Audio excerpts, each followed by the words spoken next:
कुर्बानियाँ दी हैं। हमारी तो क्रेडिबिलिटी ये कि लोग जेल में जाकर आए हैं। लोग डरते हैं जेल में जाने से, लेकिन हम हमारे देश के जनता के लिए, उनको इंसाफ दिलाने के लिए, हर जाति धर्म को, हर जिनके साथ भी नाइंसाफ़ी हो रही है, अन्याय हो रहा है, उनको न्याय दिलाने के लिए कभी भी social democratic party of India सड़क से लेकर हमारा संसद तक ना सिर्फ घेराव, अपने आप को हर तरह से कुर्बान करने के लिए तैयार है, पीछे नहीं हटेगी। तो ये जज्बा हमारा है। अब ये जो पॉलिटिक्स अपोजिशन के नाम पे कर रहे हैं, ये घर बैठ के पॉलिटिक्स करेंगे।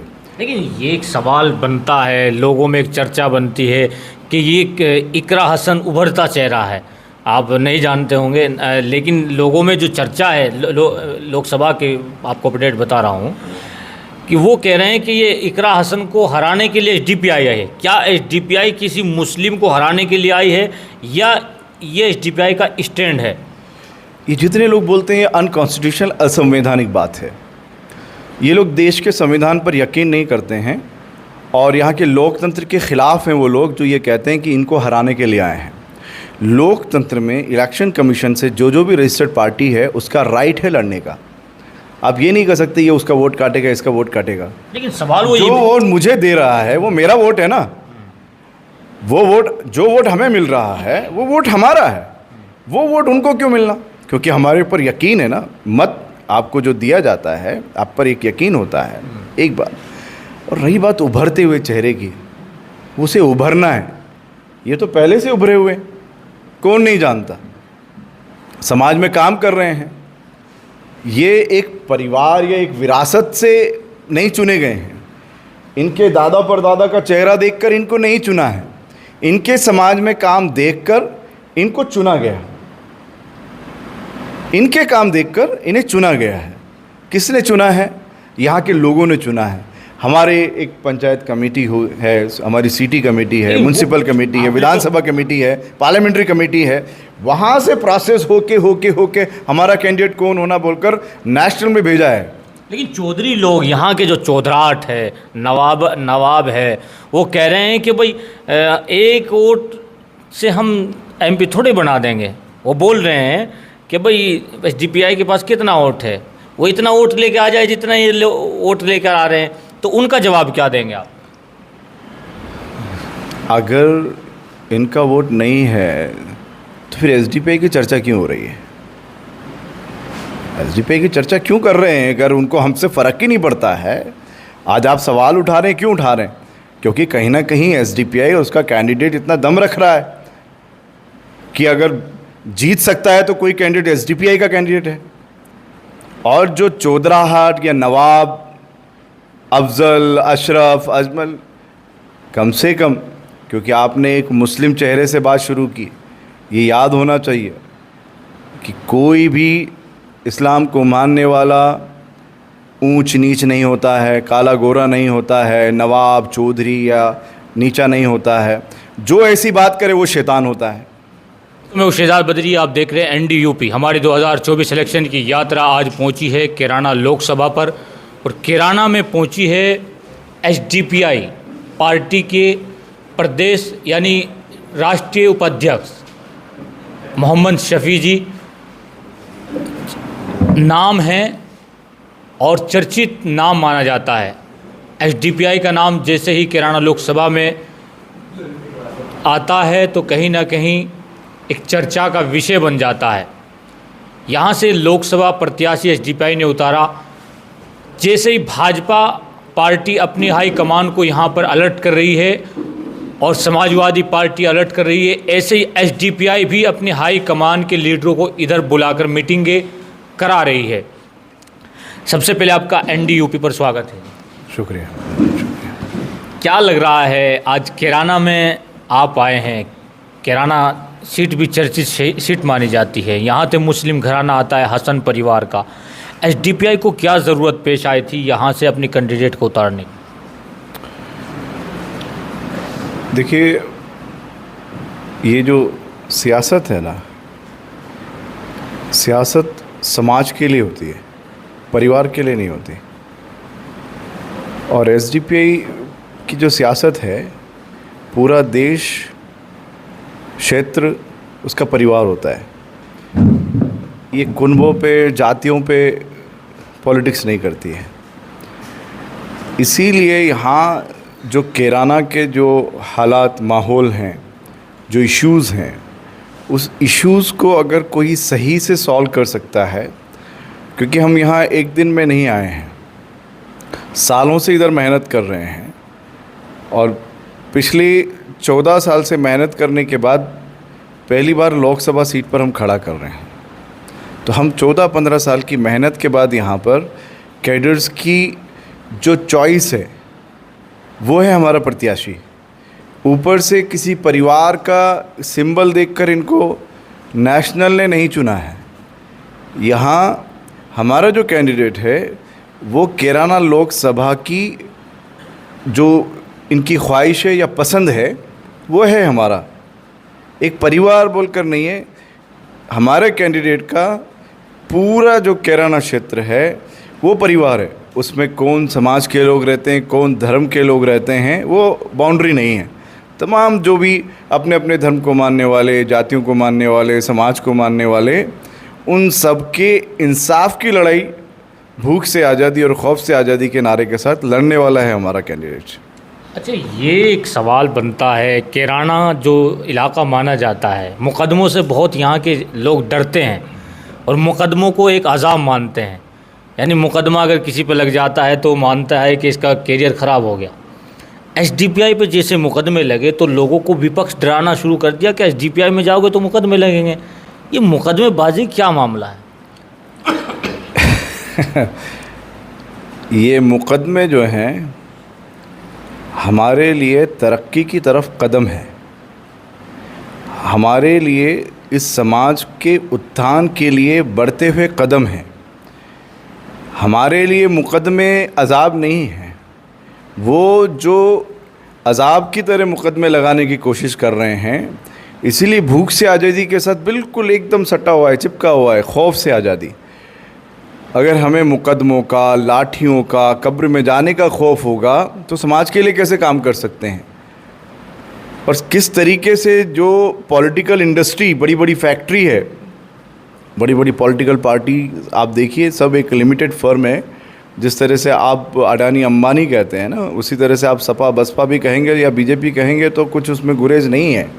सब लोग एक इन्वेस्टमेंट करके ये सब तमाम जो हैं अपना पेट भरने के लिए काम करते हैं। आप कोई भी एक एमएलए उठा के देख लीजिए, वो इलेक्शन के पहले क्या था और इलेक्शन के बाद क्या है, उनकी प्रॉपर्टी का आंकलन कर लीजिए। हम ये तमाम बुराइयों को दूर करके समाज के उत्थान के लिए, देश के उत्थान के लिए काम करते हैं। इसलिए ये मुकदमे ही नहीं, हमारे यहाँ तो भगत सिंह की जो फांसी है वो भी मिसाल है। और जेल में तो महात्मा गांधी भी गए हैं, जेल में तो जवाहरलाल नेहरू भी गए हैं, ऐसा नहीं है। खान अब्दुल गफ्फार खान भी गए हैं, अशफाकुल्ला खान ने भी अपनी जो यहाँ पर शहादत देने में कहीं पीछे नहीं हटे हैं। ब्रिगेडियर उस्मान भी हमारी पहचान है। तो ना मौत ना जेल, ये तो जो असली समाज में क्रांति चाहते हैं उन लोगों की पहचान है। ये मुकदमों से वो लोग डरते हैं जिनको सिर्फ अपने लिए कुछ चाहिए, जो समाज को देना चाहते हैं उनको मुकदमों से क्या डर लगेगा? मतलब ये कुछ लोग बोल रहे हैं कि बीजेपी आ जाएगी, समाजवादी बोल रही है कि लोकतंत्र की हत्या हो जाएगी, कुछ लोग बोल रहे हैं कि एसडीपीआई के आने से बीजेपी पैसा ट्रांसफ़र कर रही है। ये इस पर क्या बोलेंगे आप? जितने बोलने वाले हैं, बीजेपी को लाने वाले भी यही हैं। क्या सपा का अलायंस, बसपा का अलायंस बीजेपी से नहीं हुआ? अभी जेडीयू अलायंस में थी, कहाँ चली गई?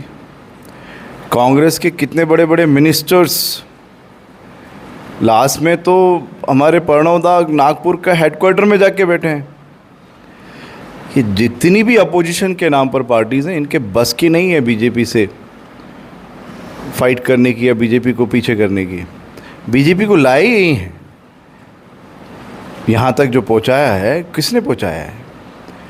हम तो नहीं थे ना।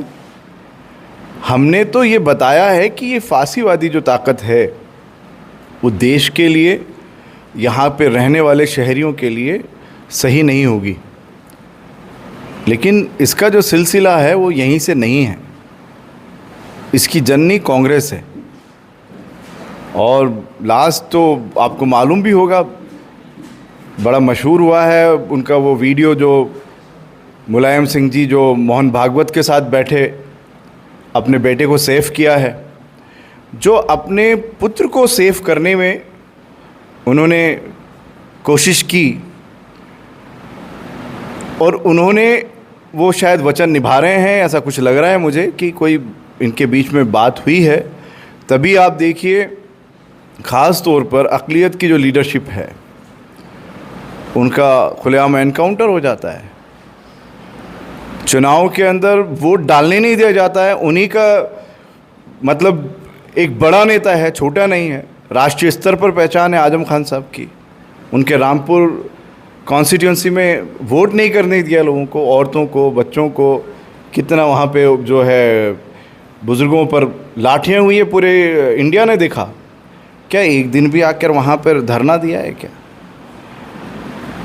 कोई भी पॉलिटिकल पार्टी एक ब्रिज होती है, एक पुल का काम करती है, जिसकी जिम्मेदारी होती है वो सत्ता में हो या न हो, किनके साथ नाइंसाफ़ी कर रही है सत्ता, उनके बीच में आके वो खड़ी हो जाए और उनसे उनके जो हक हैं, जो नाइंसाफ़ी कर रही है सत्ता, उससे लेकर उनको दे।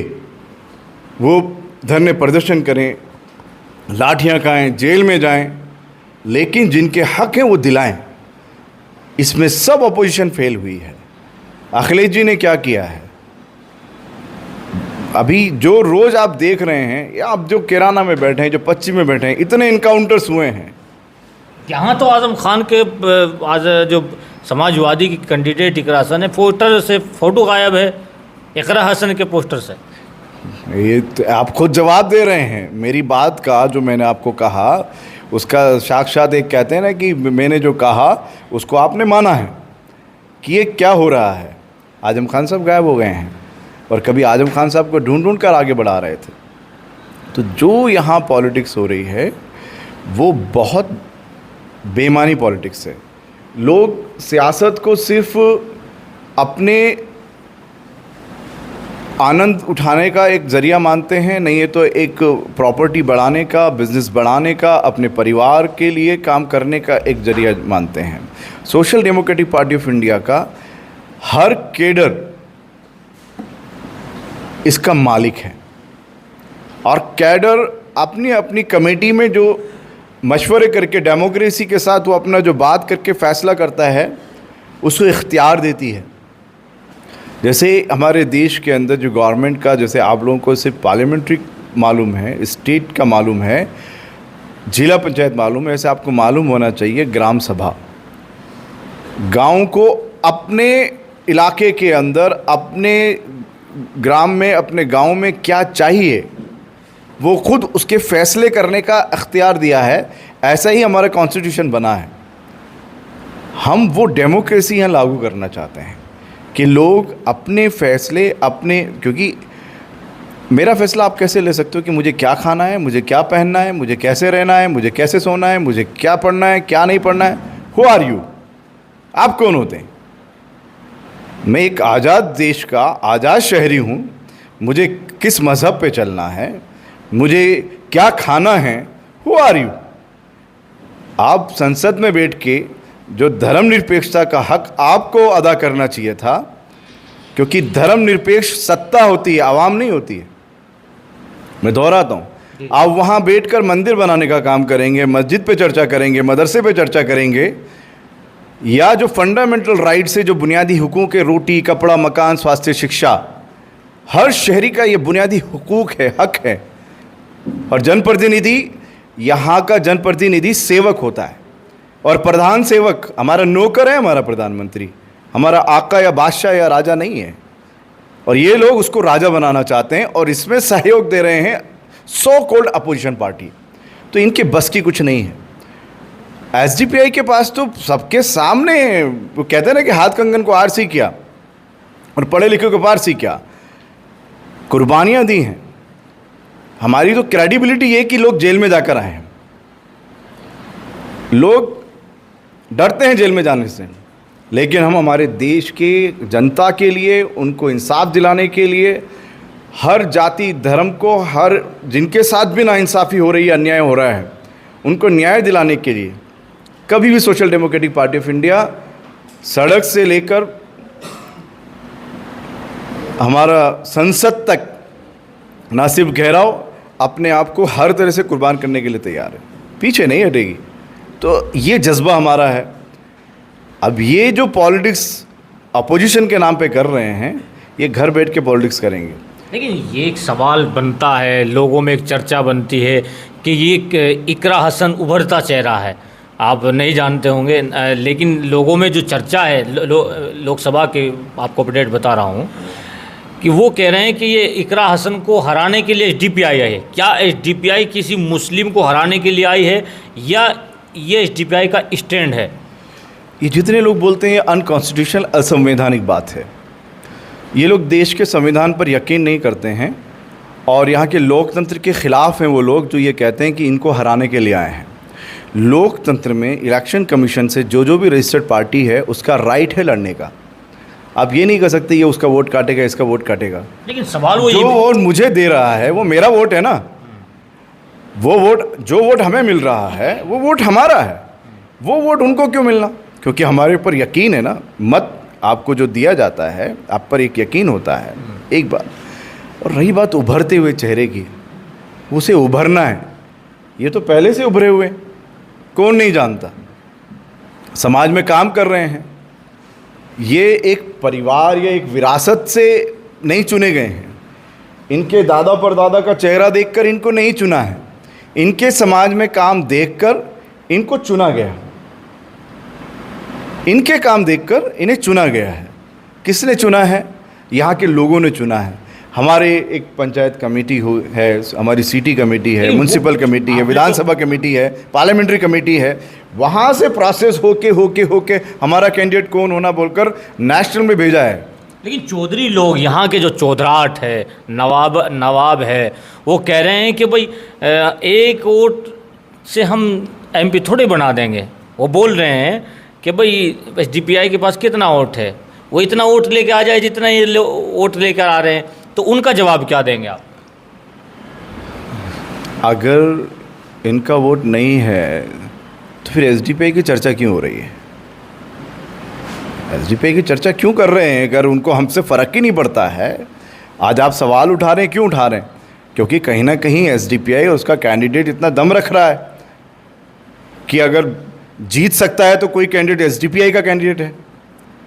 और जो चौधराहाट या नवाब, अफजल, अशरफ, अजमल, कम से कम, क्योंकि आपने एक मुस्लिम चेहरे से बात शुरू की, ये याद होना चाहिए कि कोई भी इस्लाम को मानने वाला ऊंच नीच नहीं होता है, काला गोरा नहीं होता है, नवाब, चौधरी या नीचा नहीं होता है।